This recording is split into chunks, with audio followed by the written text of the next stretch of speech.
ultimate team coin needs, check out utcoinsforyou.com. There's a link in the description, and if you use the code CHES, you'll get yourself an extra 5% off.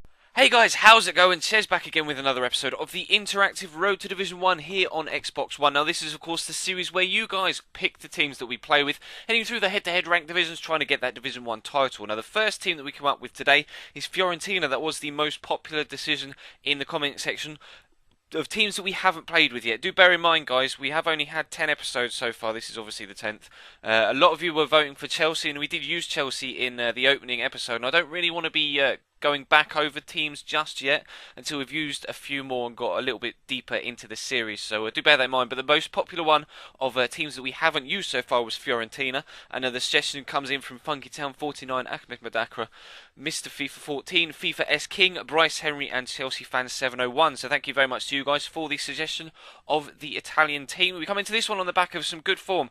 Some wins with Italian teams in the previous episode. 3-2-0 wins in 3 games, in fact. So we're very pleased with the progress we're making so far. We're of course in Division 7 right now, and we've been in good form recently, like I say, so hoping to continue that in this one. And we actually got off to a great start, 2-0 up heading into half time, and then Felipe Coutinho is going to dive in on the edge of the box, get himself sent off as the last man just as we head into first half stoppage time. So we get the chance to extend the lead at 3-0 and potentially kill the game off, considering a 3-0 deficit is very, very hard to come back from, especially with 10 men.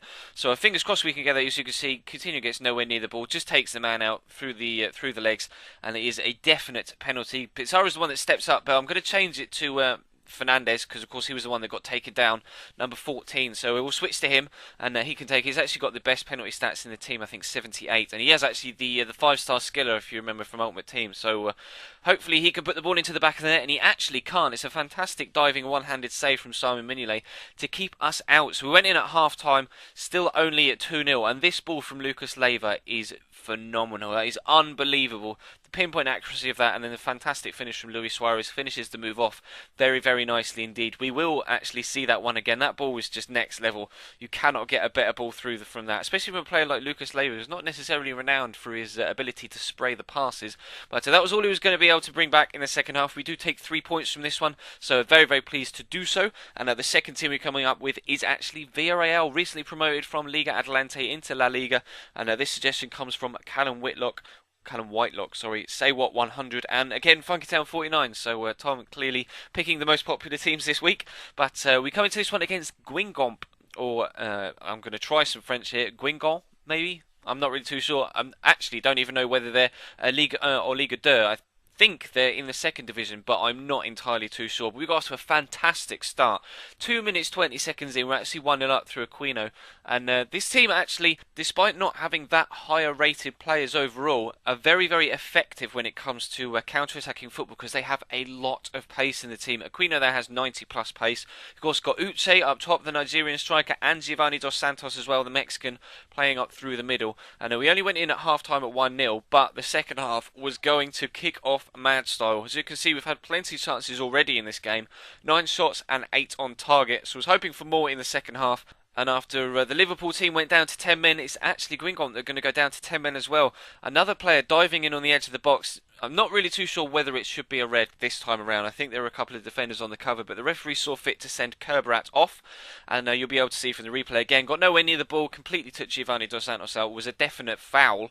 Whether it was a red card or not, I'm not sure. It was quite a nasty challenge, so perhaps you could justify the referee sending him off. Unfortunately, nothing came with the free kick, but it wasn't long before we were going to find ourselves 2-0 up. Lovely ball through to Moy Gomez, and he pops the ball into the back of the net. Really tidy finish, just on the cusp of offside as the ball was played through, but fortunately the lino gave us the benefit of the doubt, and he was actually going to find himself on the end of another nice passing move here to make it 3-0 just a few minutes after he'd scored his first, and then he scores his second and our third rather, and we're actually going to make it 4 literally just 2 minutes after that. Moy Gomez this time turns provider.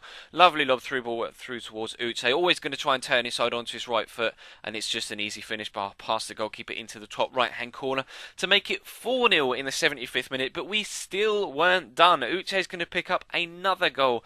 Aquino this time breaking down the right hand side as opposed to coming down the left through Moy Gomez, and Uche races away, and it's going to be a nice dinked finish. Goalkeeper rushes out, maybe too concerned with getting down to it, then so wasn't able to react to the ball going up over over him. He was actually going to be able to pull himself a goal back before the game finished, some sort of consolation, but really not much when you take a 5-1 hammering. So very, very pleased to be able to take a win from this one. That's 6 points from 6 so far in this episode. Really weird celebration from him. But anyway, actually, just while I think of it, let me know what you think of the new intro. A guy approached me via YouTube PM and has made an intro for me. I really, really like it, so I am going to use it. And let me know what you think of the new 3D intro. I personally really, really do like that. So we're heading into the third game of the episode with the United States men's national team. This has been a popular choice for the past 2 episodes, actually. So I decided to definitely pick it this time around. Of course, we used Seattle Sounders in the last episode. But this suggestion comes from Bryce Henry and Ian Carney. And again, the United States national team, not necessarily the best overall player ratings, but again, a lot of pace in the team. DeMarcus Beasley is absolutely rapid. Eddie Johnson is very, very fast. I've got Landon Donovan on the bench as well, and there's a couple of other decent players in there. Of course, you've got Jermaine Jones and Michael Bradley holding, so very, very solid in the centre of midfield as well as the pace out wide. We went 1-0 up there, and a nice finish from Eddie Johnson. And we were definitely on top for the majority of the first half. This was just a sustained period of play where we just flying at his goal. Bradley's going to play the ball out to DeMarcus Beasley. He's going to strike it beautifully after turning the player, and unfortunately hits the inside of the post and isn't able to find the back of the net. So we went in at half-time, still again 1-0 up, similar to the Villarreal match, 1-0 at half-time, but plenty of efforts on goal. So we're hoping for more of that in the second half. Did make the change to bring Landon Donovan on to add that little bit of a pace injection into a tiring Monaco team to hopefully make the difference, and he did make the difference. Eddie Johnson is going to play the ball over the top to Michael Bradley, and this is actually a really gorgeous lofted attempt. The goalkeeper just had absolutely no chance, didn't even bother to try and jump for it, just watched it glide over his head. We will definitely see a replay of that coming up in just a second. It's a really delicate lofted finish. You'll see him do it with the, not rather than the laces, it's just kind of side-footed it gently over the top of the goalkeeper. The technique's gorgeous there, beautiful, just over the goalkeeper, and no chance for him, just underneath the bar, and we go 2-0 up. And then it was a case of just rounding out the game. Landon Donovan going to use his pace to get away, smash the ball in from the edge of the box to make it 3-0 just before the end of the game. 5 minutes from time, including stoppage time as well. But we weren't done. We're still going to score a fourth and make sure it's a convincing win, and make sure we take 9 points rather from this particular episode. And you'll be able to see from the cutscene coming at the end when the result comes up that the players are celebrating wildly, and that is of course because we've now won Division 7 and claimed the Division 7 title as well. So we've won titles in Division 10, 9, 8 and now 7. So we are absolutely flying right now. We've won 6 games back to back now, I think it is. And yeah, 6 games as you can see back to back in this division, and we actually won a couple before that in Division 8. So we're very, very pleased to have the form going well for us as it is. So hopefully we can continue that in the next episode. Which teams should I use as we head into Division 6? Let me know in the comment section down below, and the most popular ones will get used in the next episode. Of course, try not to regurgitate the same sort of teams we've had before. Try and come up with, or try and suggest some teams that we haven't yet used in the series. But if you missed the previous episode, then feel free to click the annotation on screen over the left-hand fish there. That'll take you to that video. If you aren't subscribed to the channel already, then feel free to do so. There's plenty of career mode, ultimate team, and as you can see in this one, head-to-head on this channel for you to enjoy. So there will be a link in the description and an annotation on the screen over the right fist. And feel free to follow me on Twitter as well. @Chesnoid Gaming is the Twitter handle. There will be a link to that in the description as well. And of course, we did pick up a coin sponsor as we discussed earlier on in the week. So you will be seeing that intro from now on the channel. So of course, if you need any coins, then feel free to head over to utcoinsforyou.com. Links to that